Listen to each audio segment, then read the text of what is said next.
constantly and constantly, there's this whole thing going on. And I know other YouTubers, shout out to 2Raw, has made a video about this. I know plenty of other people have probably made a video about this. But constantly, and I've seen it on my every video that talks about Jordan. I've seen it on other channels. Like I said, I've been currently still watching 9 hours of all the Bulls' 6 championship finals wins. And I saw in the comment section somebody saying that Jordan's competition in the finals is nothing compared to, of course, LeBron. And they keep saying that to denigrate the opponents and denigrate Jordan's legacy. But here it is. Jordan won 6 rings, and half the time he was the only All-Star. But LeBron, stacking the deck and continuing to keep stacking the deck, shifting teams, has less rings. LeBron has played with more Hall of Famers than Jordan, but has less rings. But I want to look at all these opponents that are so trash that Jordan played against. So I'm going to start with the first one very quickly. I want to start with the 90-91 Los Angeles Lakers. Now, we know Kareem was not on this team. He was since retired. But this team wasn't actually that bad. They got to the finals playing in the West. But let's look at the team closely. Get out of here. I want to see what the year by year stats was for this team back in the day, right quick. So take a time back to the 90-91 season. Let's look at that team. So this team was coached by Mike Dunleavy Sr. They went 58-24, finished second in the NBA Pacific Division. Points per game, 106.3, 13th out of the league, out of 27 at the time, for some of those expansion teams came around. Opponents' points, 99.6, second. Pace, 94, 25th in the league. You know, it was slow. Offensive rating, 112.1. They was 5th in the league. Defensive rating, 105, even. 5th in the league. And they played the Houston Rockets, swept the Houston Rockets, team with Olajuwon on it. A gentleman sweep the Golden State Warriors and went 6 games with Clyde Drexler and the Portland Trail Blazers. And they did win the first game of the finals against the Bulls. Now, if you look at the stats of that team, right quick, that team included Tony Brown, Eldon Campbell, Lolly Divac, AC Green, still Magic was on there, Sam Perkins, Byron Scott, Michael Thompson, Klay Thompson's dad, and of course James Worthy. The leading scorer on this team was James Worthy at 21.4. Magic second with 19 points a game, and Sam Perkins had 13.5. Byron Scott with 14. Lolly Divac with 11. Those are the people who scored in double figures. AC Green averaged 9 points per game. In the playoffs, that was the regular season. Playoffs, Magic was the leading scorer at 21, slightly over James Worthy, who was also 21. Sam Perkins, 17. He increased his play. And Byron Scott, 13. Lolly Divac increased his play, 13 as well. This team, it wasn't old. I think the oldest person on this team was Magic at age 31. James Worthy was 29. Sam Perkins was 29. Byron Scott, 29. Lolly Divac was 22. AC Green was 27. Eldon Campbell was 22. Larry Drew was 32. He was actually the oldest person. Actually, the oldest person on his team was Michael Thompson, 36 years old, but he came off the bench. So his team wasn't incredibly old. They was pretty decent. And from what I watched, because I only watched, I think I'm on game 5 right now. From what I watched right now, this team wasn't that bad. They was a worthy opponent. Magic and James Worthy were still formidable as players. Sam Perkins was killing in that finals. Lolly Divac was as well. Let's see here. Magic averaged 12 assists during that playoff run too. So they were still formidable, but Jordan, and the greatness of Jordan, he was great. And not only was he great, and I can see why I'm sitting here watching this game, see how much that ball was being moved as well. Because everybody used to say, or still try to fix their lips to say Jordan was a ball hawk, but no. He was passing that ball around. John Paxson got hot at the end of game 2, and Scotty was doing this thing. Horace Grant was doing this thing. Bulls were just a better team. Now we look at the Portland Trailblazers right quick. Let's rush through this video. This might be a long video. So the Portland Trailblazers in the 91-92 season, they finished 57-25. Rick Alderman was actually the coach. They finished first in the Pacific Division. Points per game 11.4, fourth in the league. Opponents' points in 104, 12th in the league. Offensive rating 101.4, seventh in the league out of 27 teams. Defensive rating 104.2, third. They was actually expected to win 59. They just missed it by 2. First round, they played the Los Angeles Lakers, Western Conference champs from the previous year. Beat them in 4 games. They beat the Suns. Suns are formidable, and they will be in the finals in the next season. But they beat them. Portland Trailblazers beat them in 5 games. And then they played the Utah Jazz, another Bulls opponent, in the finals, in 6 games. The leading scorer for that was, who had they on this team? Danny Ainge, Mark Bryant, Clyde Drexler, Kevin Duckworth, Jerome Kersey, Robert Pack, Terry Porter, Cliff Robinson, Buck Williams. I think was almost on his way out, close to on his way out by that time. Clyde Drexler was the leading scorer that season at age 29, at 25 points a game. Next was Terry Porter at 18, Jerome Kersey with 12, Buck Williams with 11, Kevin Duckworth with 10, Cliff Robinson averaging 12. In the playoffs, Clyde Drexler still led. Out of 21 games, 26. Terry Porter, 21. Jerome Kersey, 16. Duckworth, 11. Cliff Robinson, 10. Danny Ainge, 10.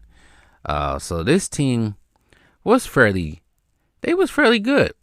They pushed the Bulls to 6 games. Clyde Drexler, as we all know, will go down to be top 50, top 75, and Hall of Famer. He was the only Hall of Famer that played on this team. I think he is the only Hall of Famer. I don't think Buck Williams or anybody else is a Hall of Famer on that team. Right quick. So there was a formidable team as well. Let's look at the Phoenix Suns now. Now the Phoenix Suns for the next season, 92-93 is probably, some say it's probably the best Phoenix Suns team so far, even better than these previous Suns teams. They finished 62-20, first in the Pacific Division, coached by Paul Westphal. Points per game 113.4, first in the league. Opponents' points 106.7, they was 18th. Pace was 99.8, they was 4th. Offensive rating 113.3, first in the league. Defensive wise, they were still top 10, but they was 9th at 106.7. They was expected to win 57-25, but they excelled greatly at that. First round, they would play the Lakers, beat them in 5. Beat the Spurs in 6. Struggled with the Seattle Sonics, beat them in 7. And then they played the Bulls. I think, as I recall, let's see here real quick. I think the Suns gave them all that the Bulls can handle, and the Bulls still beat them. Jordan averaged 41, 8, and 6 that finals. That is crazy. Let me see. Did the Suns win the first game? that series. And also keep in mind, Charles Barkley was the MVP this season as well. Let's see here.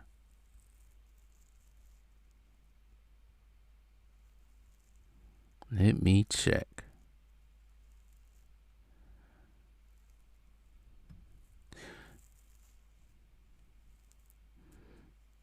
No, the Bulls did win the first game. I'm tripping.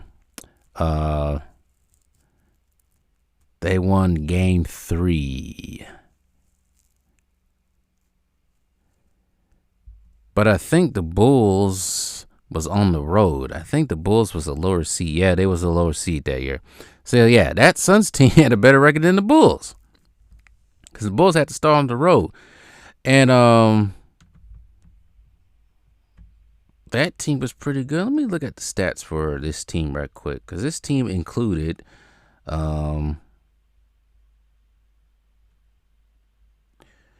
This team included, let's see here. Charles Barkley averaged 23. Kevin Johnson, is that what I'm looking for right there? That's not what I wanted to look at. Wrong thing. So Charles Barkley was still in his 20s. I don't think he should have been in his 30s. If it's 92, 93, he should have been 30 because Charles Barkley's birthday is in February. 63. But anyways, Charles averaged 27 points. Kevin Johnson, 17. Darren Marley, 17 himself. Richard Dumas, 15. Danny Ainge, again, 8.8. Tom Chambers, 6. Tom Chambers actually downside his career during this time. For most part, this team was kind of old, but also kind of young because Kevin Johnson was only 26. Dan Marley was 27. Richard Dumas was only 23. Danny Ainge was 33. Tom Chambers was 33. Mark West was 32. So this team was formidable. They did win 62 games. They was the number 1 overall seed, I think, that season. And the Bulls went in there, 1 game winning out here in Phoenix, and 1 game too. But the series did stretch out to 6. So they wasn't a bad team at all. Now let's look at the Seattle Supersonics right quick. I'm trying to make this real quick as possible, so I won't bore you guys.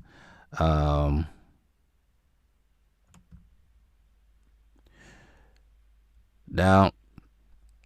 you look at the Seattle 95-96 team of Seattle Supersonics, coached by George Carr. They were 64-18. 64-18. Points per game, 104.5, second in the league. Opponents' points, 96.7. Offensive rating, 110.3, eighth. But defensive-wise, they was pretty good. 102.1, second in the league out of 29 teams. They beat the Kings in 4 games, swept the Rockets, beat the Jazz in 7, and lost to the Bulls in 6. Gary Payton, as we all know, was a defensive clamp artist. This team was more defensive than anything. This team had Shawn Kemp, Nate McMillan, Gary Payton, Sam Perkins again, Detlef Schrempf, Eric Snow, David Wingate, Hershey Hawkins. So this team was a formidable team. I just don't get what people keep saying that Jordan's opponents were trash. Because Gary Payton now is the only Hall of Famer on here. Shawn Kemp could have been on that way if he never messed up his career. And he beat the Sonics in 6 games. Who was the highest point scorer? I mean, who was that? Who averaged the most points out of this team? So in the playoff time, Gary Payton, it was tied between Gary Payton and Shawn Kemp at 20 points each. Detlef Schrempf averaged 16, Hershey Hawkins 16, Sam Perkins 12 points. Nate McMillan was not a big-time scorer, but defensively, he was great. So there it is. Now let's look at the last opponent that the Bulls will ever face in the finals, the Utah Jazz. Now the Utah Jazz, the first time they played the Bulls on their route to there, They finished the season 64-18. Points per game 103.1. Second in the league. Opponents points 94.3. Eighth. Offensive rating 113.6. Second. Defensive rating 104.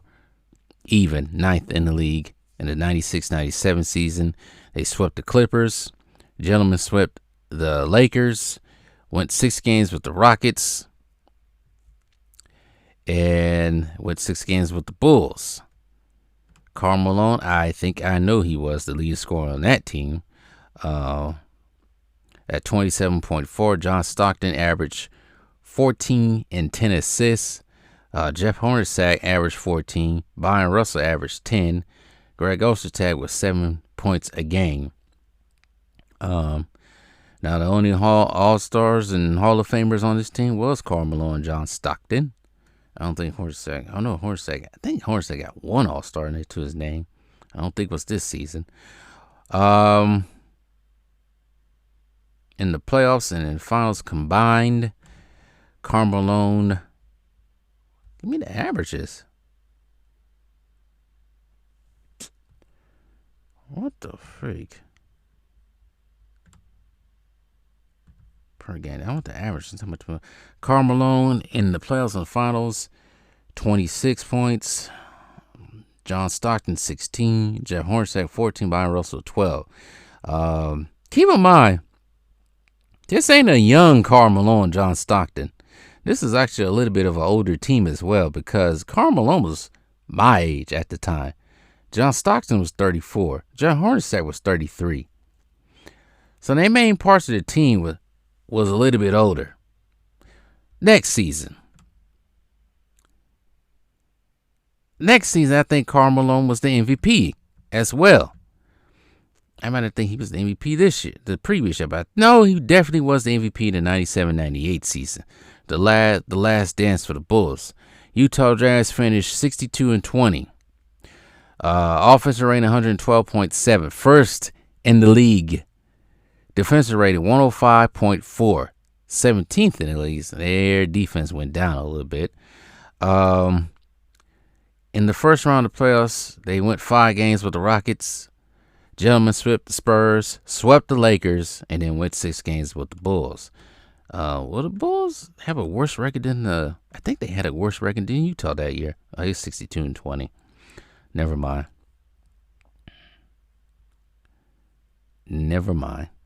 What were the Bulls that year? Offensive rating 107.9, 107.7, ninth in the league. Defensive rating 3rd. So, offensive rating wise, Utah had a better offensive rating than the Bulls had that year. But you know what? Jordan said, F it. In the last waning minutes of that game, seconds of that game, steals the ball, ends up scoring that legendary shot that we all know.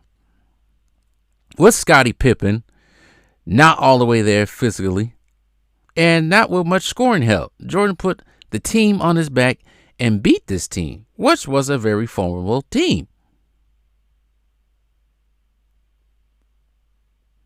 So, that whole BS that all the Jordan opponents in the finals were garbage, that's not true.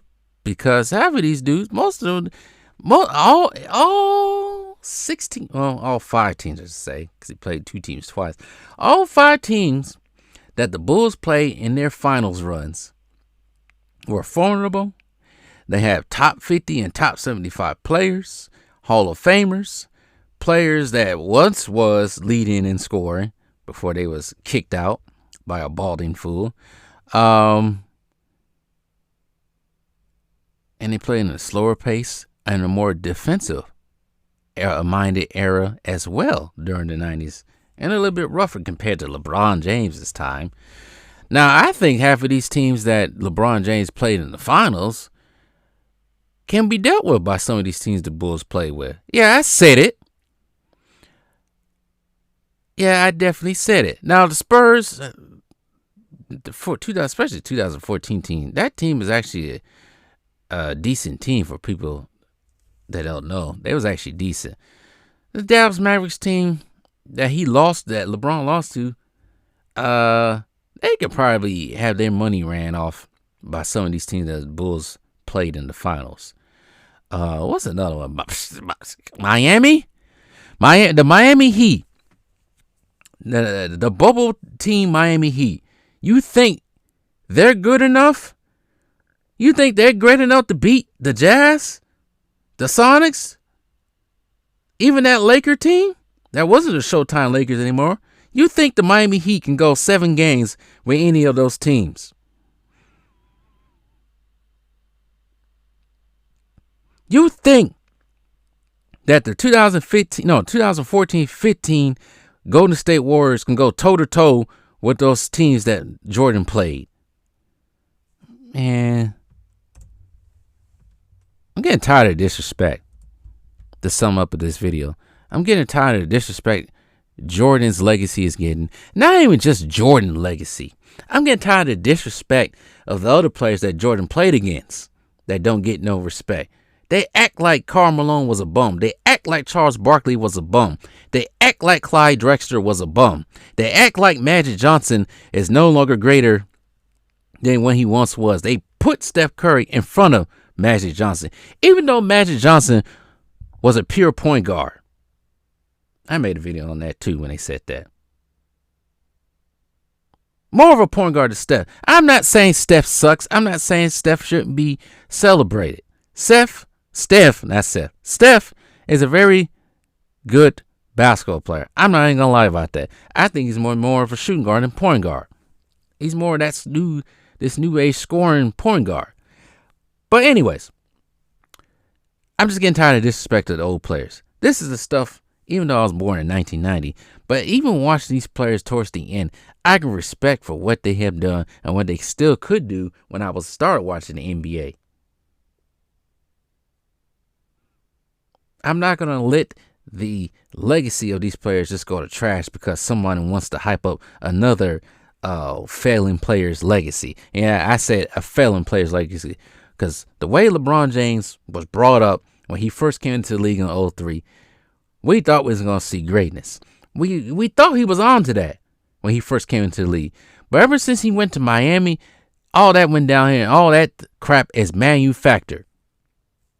We're seeing it now. All these antics, all this freaking running around the media, telling them say this, say that, wearing the opposing team's colors and all. The team that he wants to probably go to, freaking calling out, rolling out his teammates under the bus. I'm getting sick and tired of this garbage. This ain't the NBA I grew up watching. The last great decade of the NBA, sadly, was the 2000s. And then it started decaying to what it was now, starting probably around 2010, 2011 season. And it just slowly rotted out as this balding fool continued to take power and try to make himself the face of the league. I'm sorry, LaStans. That's just how I feel. If you don't like it, this channel is not for you. So unsubscribe. But I know some of you guys are subscribed because you want to watch me. You really want to watch me. Because you probably do like what I say. But sometimes it triggers y'all. Because now you know you're facing the truth about your king. We already know who possibly the real GOAT is. I know some other people think Kareem, Wilt, or even Kobe or Magic or Bird are considered GOATs. But I think the truest GOAT, the one that struck fear into a whole league, the one that still gets a whole stadium at All-Star break cheering and clapping for him with a big applause. The one man that hasn't played in it's been 20 years. The one man that hasn't played in 20 years is still getting talked about, still getting praised, still is almost like a cultural icon. That is the GOAT. People were sad when Jordan retired the second time. They were saddened. People were dancing in the streets when LeBron James is freaking finally calling it quits. And we hope it's coming soon. Because we're getting sick and tired of this crap. I'm getting sick and tired of this crap. All these antics. Sorry for going on a rant. But I just had to say it. What was on my heart. Because I'm getting sick and tired of this version of the NBA. And I know all you guys are too. So anyways, like, share, subscribe. I ain't want the video to go this long, but I just had to say it.